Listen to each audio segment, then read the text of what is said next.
Hello दोस्तों, स्वागत है आप सभी को ज्ञान सेतु क्लासेस में। दोस्तों, आज हम आप लोगों को समानांतर श्रेणी का महत्वपूर्ण प्रश्नों को बताने वाले हैं, जिसका पार्ट 1 है। पार्ट 2 और पार्ट 3 का लिंक आपको डिस्क्रिप्शन में दिया गया है। ये वीडियो देखने के बाद आप पार्ट 2 और पार्ट 3 को भी देख लीजिएगा। उसके बाद एपी का एक भी प्रश्न नहीं छूटेगा, ये हमारी गारंटी है। तो आइए प्रश्न को देखते हैं। प्रश्न संख्या 1 दिया है, एपी 4, 10, 16, 22, 28 का सार्वअंतर होगा। तो सार्वअंतर क्या होता है? दो पदों के बीच के अंतर को सार्वअंतर कहते हैं। तो दोनों पदों के बीच में अंतर कितना है? 4 और 10 के बीच का कितना अंतर है? 6। 10 और 16 के बीच में कितना अंतर है? 6। यानी इसका सही जवाब कौन होगा? बी, 6। प्रश्न संख्या 2, जब एपी के प्रथम पद 2 तथा सार्वअंतर 3 है तो एपी के 3 पद होंगे। तो आपको ऑप्शन देखकर ही पता चल रहा है कि 2 और 6 के बीच में 4 का सर्वांतर है, इसलिए ये गलत हो जाएगा। यहाँ भी 2 और 6 के बीच में 4 का सर्वांतर है, इसलिए ये गलत हो जाएगा। यहाँ भी 5 और 9 के बीच में 4 का सर्वांतर है, तो ये भी गलत हो जाएगा। केवल और केवल सही ऑप्शन का है बी, 2, 5, 8। इन तीन दोनों के बीच में कितना का अंतर है? तो 3 का अंतर है। संख्या 3, यदि किसी एपी का सामान्य पद 3n+5 है तो इसका सार्वअंतर होगा। यदि आपको कभी भी प्रश्न an+b के रूप में दिखाई दे तो इसका हमेशा सार्वअंतर का होगा? तो a होगा।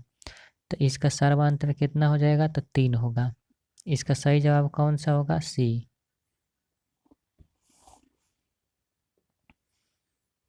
प्रश्न संख्या 4, यदि एपी का 6वां और 12वां पद क्रमशः 13 और 25 है तो इसका 20वां पद है।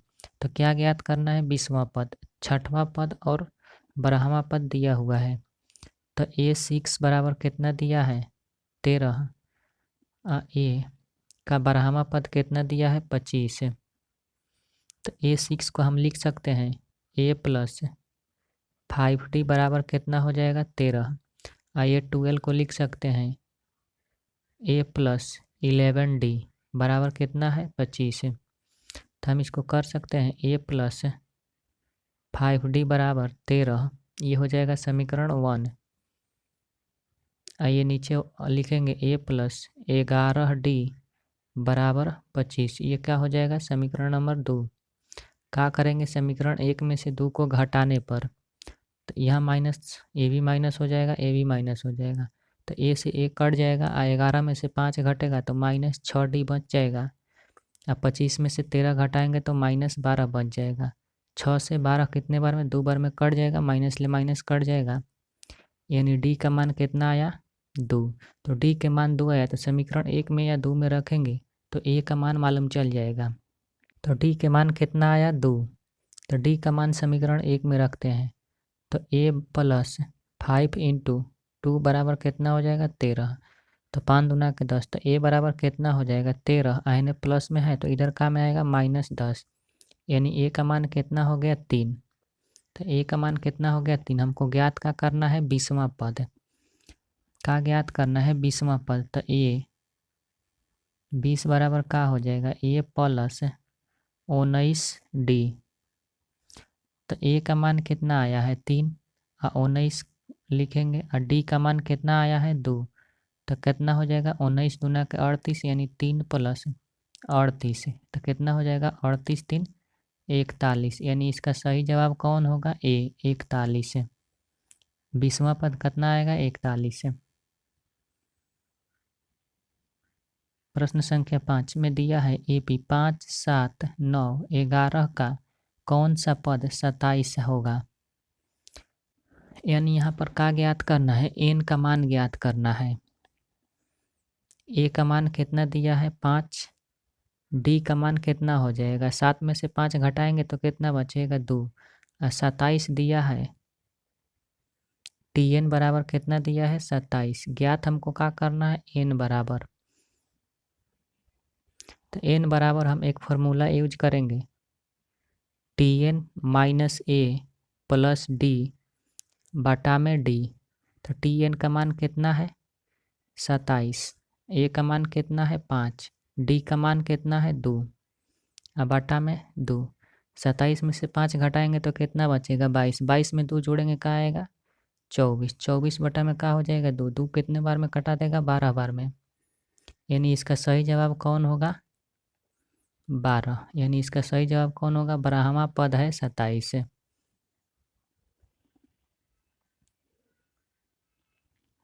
प्रश्न संख्या 6, 1, 5, 9, 13, 17, 21, 25 समानांतर श्रेणी में है तो पदांतर का मान होगा, यानी क्या ज्ञात करना है सर्वांतर, यानी डी का मान ज्ञात करना है। तो देख लीजिए 1 और 5 के बीच में कितना का अंतर है 4 का, 5 और 9 के बीच में कितना का अंतर है 4, ऐसे ही सबके बीच में कितना अंतर है 4 4 का अंतर है, यानी इसका सही जवाब कौन सा हो जाएगा डी।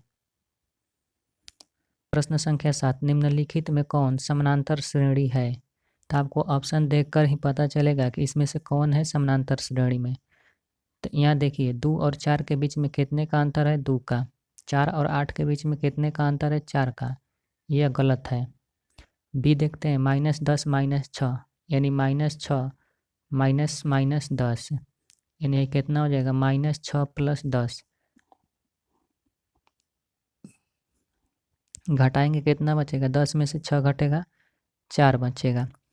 फिर देख लेते हैं -6 और -2 के बीच में, तो -2 माइनस -6, तो ये कितना हो जाएगा +6, ये -2 कितना या 4, यानी इसका सही जवाब कौन होगा बी। प्रश्न संख्या 8, 3 संख्याएं एपी में हैं तथा उनके योग 24 है और उनके वर्गों का योग 200 है, तो वे संख्याएं हैं। तो आपको ऑप्शन से ही पता चल जाएगा कि इसका सही जवाब कौन है। सबको अगर जोड़ेंगे तो इसको जोड़ने पर कितना प्राप्त होगा 24 प्राप्त होगा, अगर सबको जोड़िएगा तो 24 ही प्राप्त होगा। जोड़ के देख लीजिए 8 4 12, 12 12 24, 8 5 13, 13 11 24, 8 6 14 10 24, 8 2 10, 10 14 24, यानी सबको जोड़ने पर क्या प्राप्त हो रहा है 24। अब हमको क्या पता करना है कि किसके वर्गों का योग 200 आ रहा है, तो करके देखेंगे 4 4 का करेंगे तो 16 हो जाएगा, प्लस 8 8 64, 12 12 144, इसको जोड़ेंगे तो कितना प्राप्त होगा 224, इसलिए ये गलत है। बी ऑप्शन को देखते हैं, 6 6 आगे कितना हो जाएगा 36, अब प्लस 8 8 का स्क्वायर करेंगे तो 64, प्लस 10 10 का स्क्वायर करेंगे तो कितना प्राप्त होगा 100, यानी इसको जोड़ेंगे तो कितना हो जाएगा 6 4 10 के 0, 10 6 16, 16 3 19, 1 20, यानी इसका सही जवाब कौन होगा बी, 6 8 और 10। प्रश्न संख्या 9, 0 और 50 के बीच विषम संख्याओं का योगफल होगा, तो 0 और 50 के बीच में क्या ज्ञात करना है विषम संख्याओं का योगफल।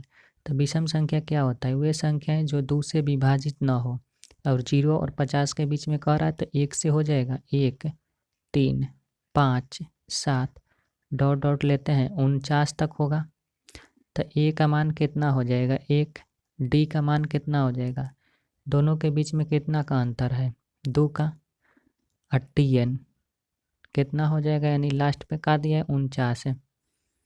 एन नहीं मालूम है, एन ज्ञात करना है, तो एन बराबर फार्मूला यूज करेंगे क्या, टी एन माइनस ए प्लस डी बटा में डी, तो टी एन का मान कितना रखेंगे 49, माइनस ए का मान कितना रखेंगे 1, प्लस डी का मान कितना रखेंगे 2, बटा में 2, तो 49 में से 1 घटेगा 48, 48 में 2 जोड़ेंगे कितना आएगा 50, 50 बटा में क्या करेंगे 2, यानी कितनी संख्याएं हैं तो कट के क्या होगा 25, यानी एन का मान कितना आया 25। अब क्या ज्ञात करना है संख्याओं का योग, तो योग ज्ञात करने के लिए क्या लगाएंगे,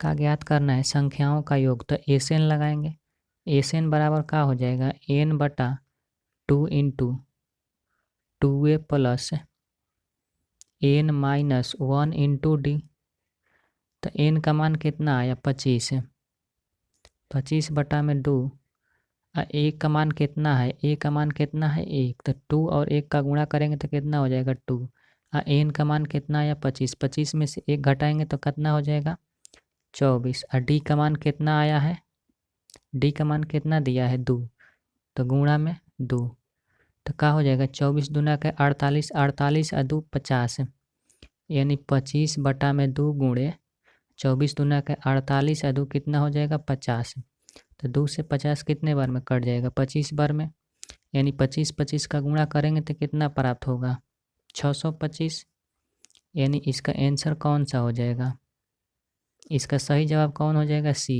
625।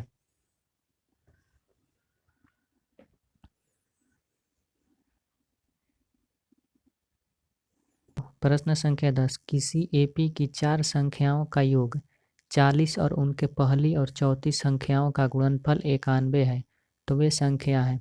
आपको ऑप्शन से ही पता चल जाएगा पहली और चौथी संख्याओं का क्या होगा गुणनफल 91, तो पहली और चौथी संख्या का गुणा करके देख लेंगे केवल। तो यहाँ पहला ही ऑप्शन में दिया है 13 7 91, पहली संख्या 7 और अंतिम संख्या 13, गुणा करेंगे तो कितना आएगा 13 7 91, तो इसका सही जवाब कौन हो जाएगा ए।